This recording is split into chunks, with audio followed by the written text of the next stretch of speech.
ரீசெண்டாக ரிலீஸ் ஆன ஹபீபி படத்தோட ரிவ்யூ தான் இது. இந்த படம் ஸ்டார்ட் ஆகி ஒரு 20 நிமிஷத்துக்குள்ளாரே இந்த படத்தில் நம்மளே ஒரு கேரக்டரை உள்ளே கொண்டு போயிடுறாங்க. ஏன்னா இந்த படம் ஒரு முஸ்லீம் சமுதாயத்தை பேக்ரவுண்டாக வச்சுருந்தாலும் இந்த படத்தில் காட்டக்கூடிய இன்சிடென்ட்ஸ் எல்லாமே நம்ம ரியல் லைஃப் கூட கனெக்ட் பண்ணிக்கிற மாதிரி தான் இருந்துச்சு.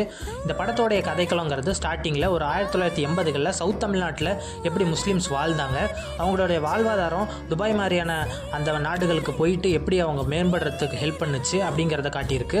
அதே மாதிரி இந்த படத்தில் காட்டக்கூடிய இந்த லவ், அதே மாதிரி எமோஷன்ஸ், இது எல்லாமே வந்துட்டு ரியலிஸ்டிக்காக இருக்குது. இந்த படங்கிறது ரொம்பவே ப்ராக்டிக்கலாகவும் ரியாலிட்டிக்கு எதெல்லாம் சாத்தியமோ அதை மட்டுமே கதைக்களத்தில் வச்சுருக்காங்க. அதே மாதிரி இந்த படத்தில் அந்த இஸ்லாமிய சமுதாயம் எப்படி வாழ்ந்தாங்க அப்படிங்கிறத வந்துட்டு தெளிவாக காட்டியிருக்காங்க.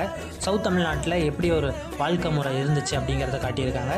அதில் இருக்கக்கூடிய ஒரு மெம்பர் எப்படி வெளியில் போயிட்டு வராங்க, வெளியில் போயிட்டு வந்ததுனால அவங்களுடைய வாழ்க்கையில் எந்த மாதிரியான மாற்றம் ஏற்பட்டிருக்கு, அது பாசிட்டிவாகவும் நெகட்டிவாகவும் எப்படி அஃபெக்ட் பண்ணியிருக்கு அப்படிங்கிறத வந்துட்டு காட்டியிருக்காங்க.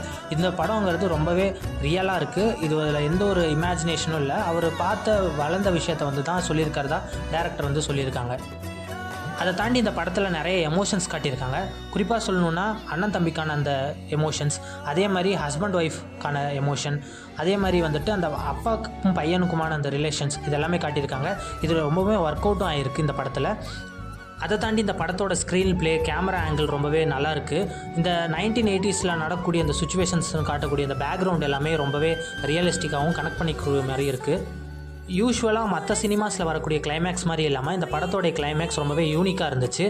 உங்களுக்கு நல்ல சினிமா பிடிக்கும் அப்படின்னா கண்டிப்பாக மறக்காமல் இந்த படத்தை போய் ஒரு டைம் பாருங்கள்.